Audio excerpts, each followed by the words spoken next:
प्रभु जीशु ख्रीष्ट पवित्र नाम धन्यवाद देव।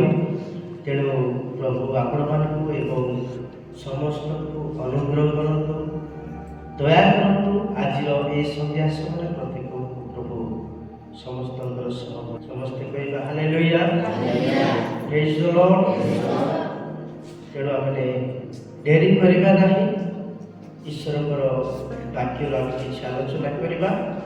तेणु आसु एतबे वाक्य को जीवा, वाक्य मध्य आम किसी शिखुवा। आपण निकट में प्रभुकर वाक्य उपस्थापना करने को चाहे।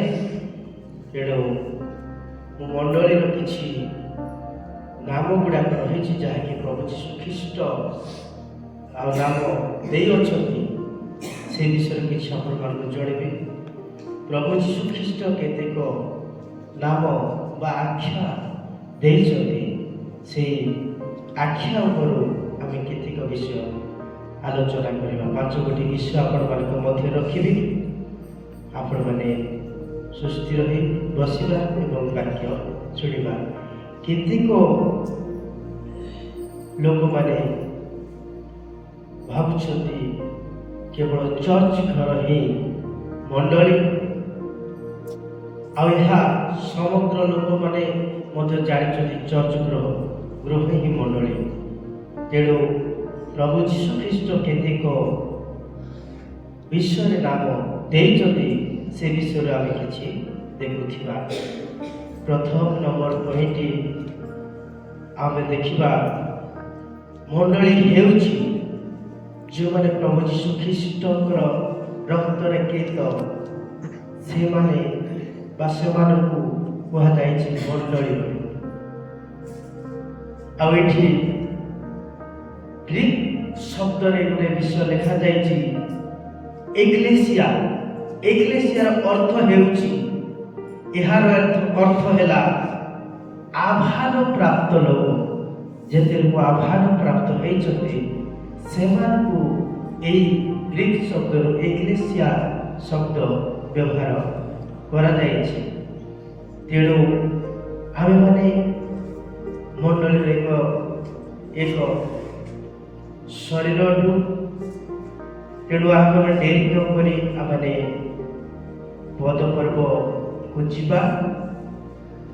कलस्य तार 3:15 पद एवं एफिसिय 4:16 पद आम टिके पढ़िबा।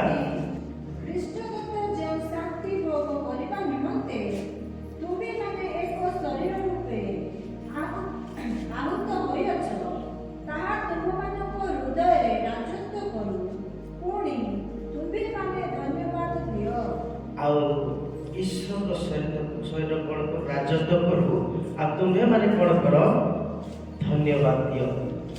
ये ईश्वर शरीर जिते लोक बसी अच्छु, प्रत्येक लोक होती प्रभु जीशु ख्रीष्ट एक मंडली बा समवेत लोक। आम समस्ते जिते लोक बसीचु। तेणु आसतु एत आम गोटे पद पर्व पढ़ा। एफिसियो 4:16 पद।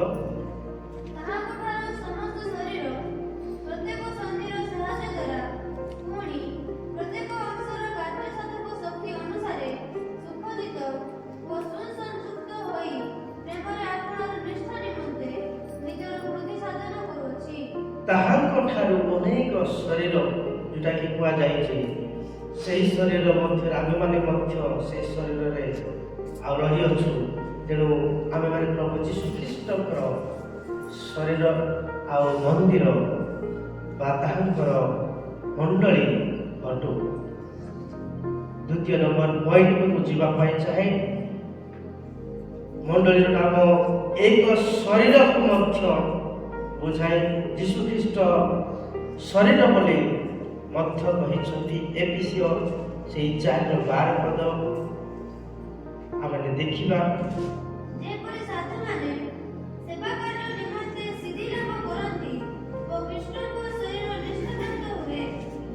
जेपरि साधु माने कोन करि अछथि ସେବା କାର୍ଯ୍ୟ ନିମନ୍ତେ ସିଦ୍ଧି ଲାଭ କରିଛନ୍ତି। ତ ପରିବେଶର ପ୍ରତ୍ୟେକଙ୍କୁ ଆଖ୍ୟା ଦେଇଅଛନ୍ତି ଆଉ ପରିବେଶର ସମସ୍ତଙ୍କ ଦ୍ୱାରା ଗୌରବାନ୍ୱିତ ହେଉଅଛନ୍ତି। ତେଣୁ ପ୍ରଭୁ ଆମମାନଙ୍କୁ ଏହି 5 ବିଷୟରେ 5 ନାମ ଦେଇଛନ୍ତି ଆଉ ଜଣଙ୍କୁ ମଧ୍ୟ ଥିବ ରହିଅଛି। ଆଉ ତେଣୁ ଆମେମାନେ ଏହି 5 ବିଷୟରେ ଆଜି ଆମେ ଆଲୋଚନା କରୁଛୁ ଯେ ମଣ୍ଡଳୀକୁ ଏକ ଶରୀର ବୋଲି ମଧ୍ୟ କୁହାଯାଇଛି ଆଉ ସାଧୁମାନଙ୍କ ଦ୍ୱାରା ତାହା ହୋଇଅଛି। 3 ନମ୍ବର ବିଷୟ ଆମେ ଦେଖିବା ମଣ୍ଡଳୀକୁ ଏକ ମନ୍ଦିର ବୋଲି ମଧ୍ୟ କୁହାଯାଇଅଛି। କ'ଣ ବୋଲି କୁହାଯାଇଅଛି? ମଣ୍ଡଳୀକୁ ଏକ ମନ୍ଦିର ବୋଲି କୁହାଯାଇଅଛି। କଲସିୟ 3 ଏବଂ 9 ପଦ ଆମେ ପଢ଼ୁଥିବା। ପୁଣି ସର୍ବ ସୃଷ୍ଟିକର୍ତ୍ତା ଈଶ୍ୱରଙ୍କଠାରେ ଅନାଦି କାଳରୁ ଗୁପ୍ତ ହୋଇ ରହିଥିବା ନିପୁଣ ତତ୍ତ୍ୱ ସମ୍ବନ୍ଧରେ ତାହାଙ୍କ ସଂକଳ୍ପ କ'ଣ ତାହା ଆଲୋକରେ ପ୍ରକାଶ କରିବା ପାଇଁ ଅନୁଗ୍ରହ ପ୍ରଦତ୍ତ ହୋଇଅଛି। ଠିକ ଅଛି, ଆମେ ପଢ଼ିଲୁ। ଆଉ ଗୋଟେ ପଦ ପଢ଼ିବା ଏଫେସିୟ 2:19 ପଦ ଟିକେ ପଢ଼ନ୍ତୁ।